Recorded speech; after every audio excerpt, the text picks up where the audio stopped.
La ley 49 es una deuda de mucho tiempo atrás. Hasta la fecha tenemos penas realmente irrisorias ante estos crímenes que no es tan sencillo como que es un criminal que robó una gallina o se robó un celular o un automóvil. Estás robando la ingenuidad y le estás robando la vida a una criatura porque esa criatura queda con esa marca por el resto de su existencia.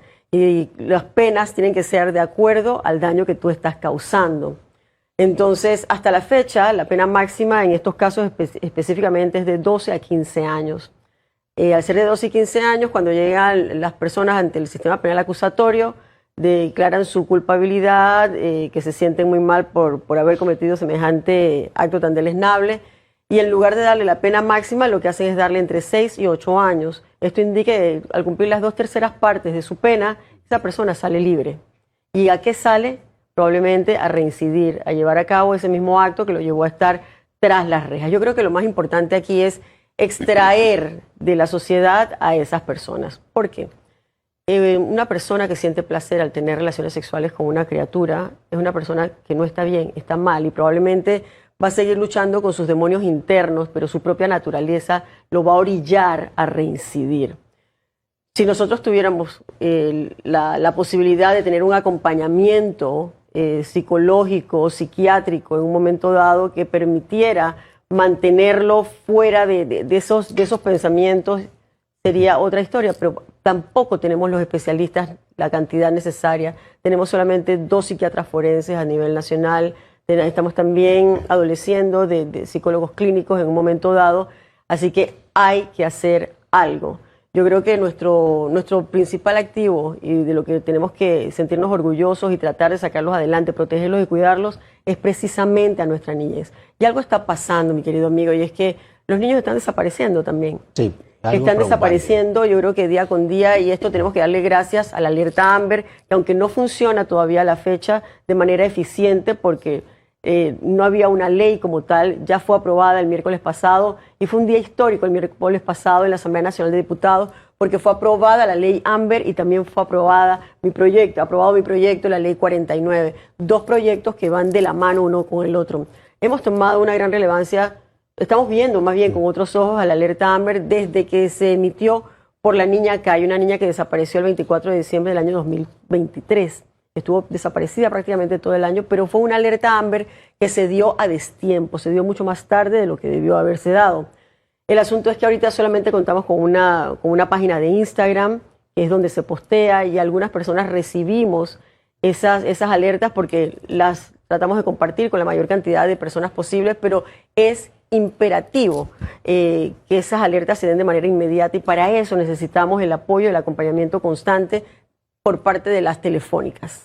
Diputada, volviendo a este tema del proyecto de ley 49, los acuerdos de penas. Yo he hablado de eso en muchísimas ocasiones y siempre he mencionado que no debe existir un acuerdo de pena entre los abusadores sexuales, principalmente contra un menor de edad. Bueno, esa es una realidad, pero cuando hicimos mesas de trabajo, porque bajamos el proyecto a una subcomisión donde estuvo presente el Ministerio Público, la Fiscalía Especializada de Derechos Sexuales, la Defensoría del Pueblo, en fin, todas las instituciones que tenían que emitir su evaluación al respecto. Eso fue un gran debate en un momento dado porque ese era uno de los puntos neurálgicos de todo esto. Los panameños estamos sumamente molestos con que se den este tipo de acuerdos ante crímenes como estos. Pero la explicación por parte del Ministerio Público fue clara. En algunos casos a la criatura la puedes llevar hasta cierto punto.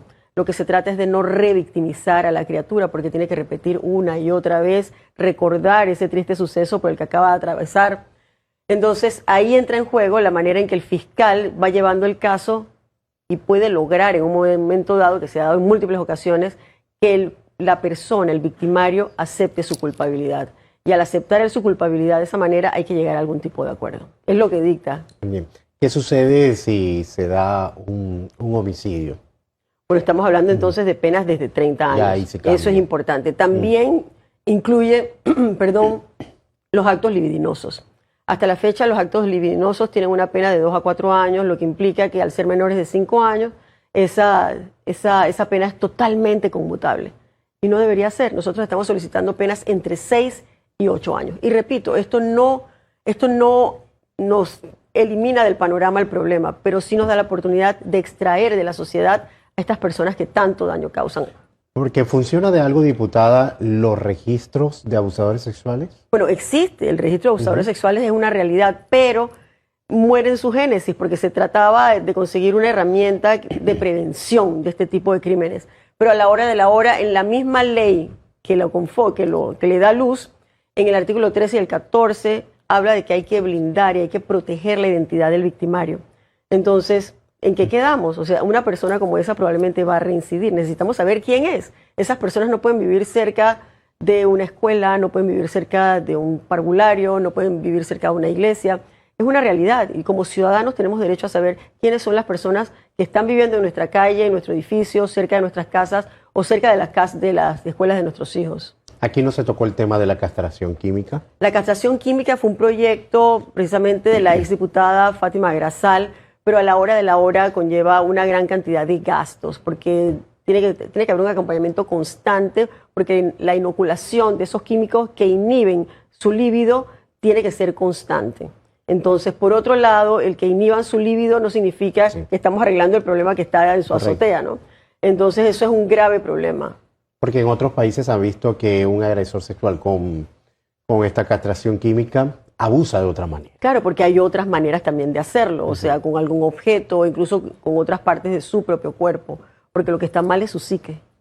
Bien, entonces este proyecto busca garantizar que se castiga al agresor, claro, y que la víctima sienta, o los familiares de la víctima sientan, que se está haciendo real justicia. Que se está haciendo justicia, es una realidad. Y es otro tipo de crimen, ok, pero hace unas semanas atrás hubo 2 intentos de secuestro, un bebé que su papá impidió que lo secuestraran, y al día siguiente una pareja trató de secuestrar a una niña de 10 años. Ambos secuestros no se pudieron dar. El bebicito, el papá fue el que luchó para que, y con la ayuda de los linces, no lo secuestraran. Y el segundo, la misma comunidad fue la que se levantó e impidió que este acto se diera. Pero como no se dio el acto en sí, cuando van ante las autoridades, a esta pareja lo que le dan es, la medida cautelar es notificarse una vez a la semana. Y esto yo siento que se cae de su peso. No estamos viendo estos crímenes con la seriedad y con la gran relevancia que merecen.